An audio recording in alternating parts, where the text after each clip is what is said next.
Okay, you're looking at an empty space. Maybe it's your lawn, maybe it's that empty garden, or maybe it's that overgrown mess in the corner. And you think, I want one of those beautiful cottage gardens like I see on the internet. But then you think, where do I even start? The temptation is great. Just go to the nursery, pick out what looks pretty, and throw it in the ground. I know, I've done that. This is not the way. That is the recipe for a chaotic mess. Plants that die because they're planted in the wrong space, and a garden that fights you every step of the way. Hi, Carol from Almost 2 Acres.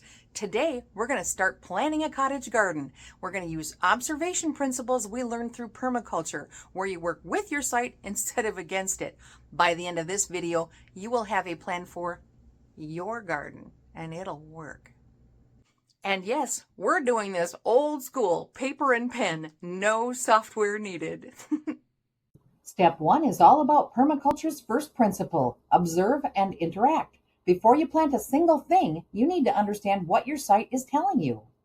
Grab a notebook and spend time, ideally a full day at different times, just watching your space. I know this sounds like overkill, but trust me, an hour of observation now saves you hundreds of dollars in dead plants later. Here's what you're mapping. Sun patterns. Walk your space in the morning, say 8 or 9 a.m. Where's the sun hitting? Mark those spots. Come back at noon. The sun's in a completely different place. Where are the sunny spots now? Where's the shade? Late afternoon, 4 or 5 p.m. Check again. You're looking for these things. Full sun zones, 6+ hours of direct sun. This is where most cottage garden flowers want to be. Part sun or part shade zones, 3 to 6 hours. You've got different plant options here. Full shade zones, less than 3 hours. Cottage shade gardens are possible, but you need different plants. Don't guess at this. You might think you have a spot in the garden that is full sun, but perhaps a neighbor's tree shades it after 2 p.m. Note existing features. Look at everything that's already there. Trees that create shade now and when they leaf out in the spring. Buildings that block sun or create wind tunnels. Slopes where water runs down or puddles. Utility access points you need to keep clear. Views you want to frame or hide. Where you'll actually walk through the space. This is a biggie. From a permaculture perspective, every one of these features creates a microclimate, a slightly different growing condition. That's an opportunity, not a problem. Consider water and drainage. After a good rain, go look at your space. Where does water puddle? Where does it run off quickly? Where does it soak in nicely? Low spots that stay wet, perfect for moisture-loving plants like bee balm or astilbe. High spots that drain fast, that's where your lavender and Mediterranean herbs should be. Don't fight your drainage, use it. Action step: spend one full day watching your space at different times. Take photos from the same spots morning, noon, and late afternoon. Make notes. This is your baseline data. Okay, step 2. We're making an actual 2-scale drawing. Nothing fancy, just graph paper and a pencil. Here's how. Measure your space. I use a long measuring tape, about a 100-foot one, which you can get pretty cheap. If you don't have one, you can pace it off. My stride is about 3 feet, so I count my steps and multiply. Write these things down. Total length and width, location of any existing features, trees, building, paths, where utilities are. You don't want to dig up a water line. Now grab your graph paper. Decide on your scale. For most home cottage gardens, I use 1 square equals 1 foot. So if your space is 20 feet by 15 feet, you're drawing a 20 square by 15 square rectangle. Draw in your existing features to scale. Trees, paths, buildings, whatever's already there. Mark your sunny zones with little sun symbols. Mark shade with hatching. Mark where water tends to puddle. This doesn't have to be beautiful. It's a working document. You're going to make notes all over it, cross things out, redraw sections. That's fine. Try this. Make several copies of the space map. That way you can sketch different layouts without starting over each time. Your first action step. Create your base map this week. Measure, draw, mark your sun shade zones and existing features. This is your foundation for everything else. Step 3. We're applying permaculture zone planning to figure out what goes where. In permaculture, Zone 1 is the area closest to your house that you visit every day. Zone 5 is the wild area you barely touch. Most cottage gardens are working in Zones 1 and 2. Here's how to think about it. Zone 1 is high traffic and high maintenance. This is right by your door along your main path where you'll see it every day. What goes here? Herbs you want to snip for dinner because you actually do it if they're close. High maintenance plants that need deadheading or staking. You'll tend them if you see them daily. Your prettiest combinations. This is your showcase area. Self-seeding annuals you'll need to edit. You'll notice volunteers and pull them if they're in your face. Think basil by the kitchen door, roses you'll deadhead regularly, that perfect color combination you want to see every morning with your coffee. Zone 2, medium traffic, lower maintenance. This is a bit further out. You'll visit it when you're doing garden stuff, but not necessarily every single day. What goes here?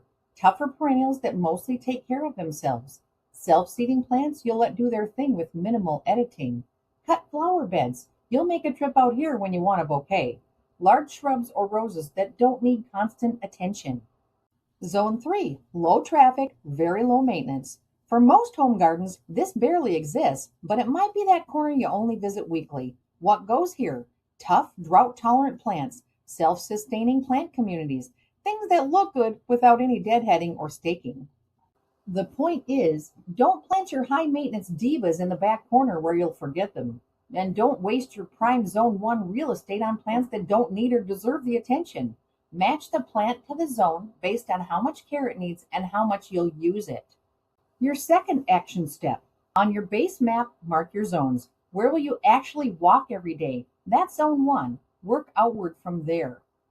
Step 4, pathways. We talked about informal structure in the last video. Now we're actually planning where those paths go. Here are the pathway planning rules. Rule 1, function first, beauty second. Where do you actually need to walk? From the house to the garden, through the garden to access plants for harvesting or maintenance, to the compost bin, to the hose spigot. Watch your own behavior. If you're walking across the lawn to get somewhere, that's telling you where a path wants to be. Work with your natural traffic patterns. Rule 2, curves are great, but they need a reason. Don't make a path curve just for the sake of curving.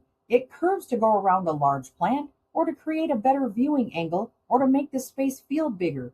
A path that curves randomly with no purpose just looks contrived. Rule 3, make them wide enough. For a main path, make it 3 to 4 feet wide. You need to be able to push a wheelbarrow through without squashing plants.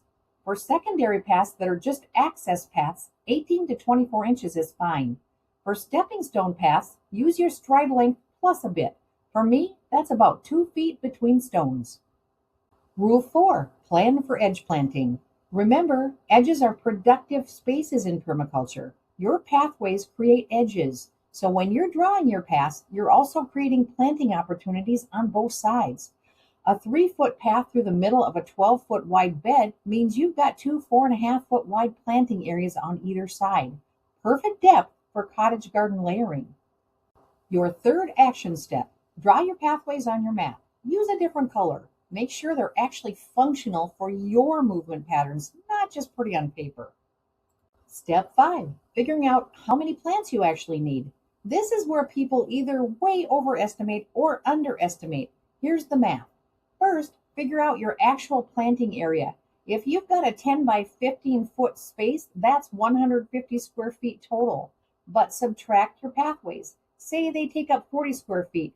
That leaves you 110 square feet of actual planting space. Remember from the last cottage garden video? Cottage gardens are densely planted. We're not following those nursery tags that say space 24 inches apart. General spacing for cottage gardens is this. Large shrub roses or peonies are 24 to 30 inches apart. They need their space. Most perennials space 12 to 15 inches apart. Examples are catmint, salvia, phlox, daylilies. Place small perennials 8 to 10 inches apart. Examples, dianthus, small hardy geraniums. For ground covers, 6 to 8 inches is fine. Creeping thyme, ajuga. Here's a quick formula. If you're planting most things at 12-inch spacing, that's roughly 1 plant per square foot. So your 110 square feet needs 110 plants. But, and this is important, you're not planting all one thing, you're layering. So let's break it down. For a 110 square foot cottage garden, I'd plan roughly 5 to 8 tall plants. Hollyhocks or delphiniums are examples. These are statements, not mass plantings. Combine that with 40 to 50 medium perennials in drifts of 3 to 5 each. so 10 to 12 different varieties, and 30 to 40 low edging plants in drifts of 3 to 7 each. Combine that with 15 to 20 ground covers or self-seeders to fill in. That gets you to about 90 to 115 plants total, with variety, layering, and enough density to look full. Start with half that many plants if your budget is tight. Plant them at the right spacing, ignoring the urge to spread them out, and fill the gaps with these. Fast-growing annuals the first year: cosmos, zinnias from seed, self-seeders that fill in quickly, calendula, alyssum, mulch. By year 3, your perennials will have filled in and you'll have a full garden. Action step 3, count your planting square footage. Calculate how many plants you need. Don't buy plants yet, we're still planning, but now you know what you're working towards. Step 6, the final step, actually placing plants on your map. This is where all your previous decisions come together: your sun shade map, your zones, your pathways, and your plant quantities.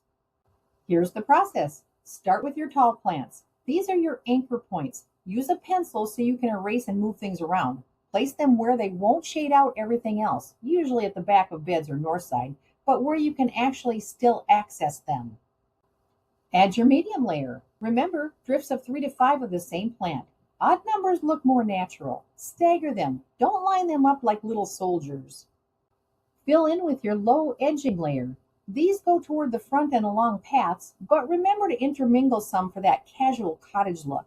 Mark your self-seeders. These will fill in gaps on their own, but you need to start them somewhere. Note your color scheme. Use colored pencils to indicate what color each plant will be. This helps you see if your color plan actually works. Important. Be realistic about implementation. You don't have to plant this all at once. In fact, I recommend phasing it. Year 1, get your structure plants in. Shrub roses, peonies, anything that takes a few years to reach mature size. Add some fast-growing fillers. Year 2, add more of your perennials. Let your self-seeders start establishing. Year 3, fill in gaps, move things around that aren't working, and add finishing touches. Cottage gardens improve with age. You're creating a system, not installing a finished product. Your final action step, sketch your plant placement this week. Use pencil so you can adjust. Don't worry about getting it perfect. Gardens are always evolving. This is your starting point. Look at what you've created, a real plan based on actual observation of your site, using permaculture principles of zones and edges with realistic planting quantities and spacing. This isn't some generic cottage garden template. This is specifically designed for your conditions, your maintenance capacity, your vision. In the next video, we're talking about the secret to cottage gardens that everyone misses: soil preparation. Because here's the truth: you cannot densely plant a cottage garden in poor soil and expect it to thrive. I'm showing you exactly how to build soil that will support all those plants and get better every year. Make sure you're subscribed so you catch that one. Until next time, let's start observing our own gardens and let's get out those colored pencils.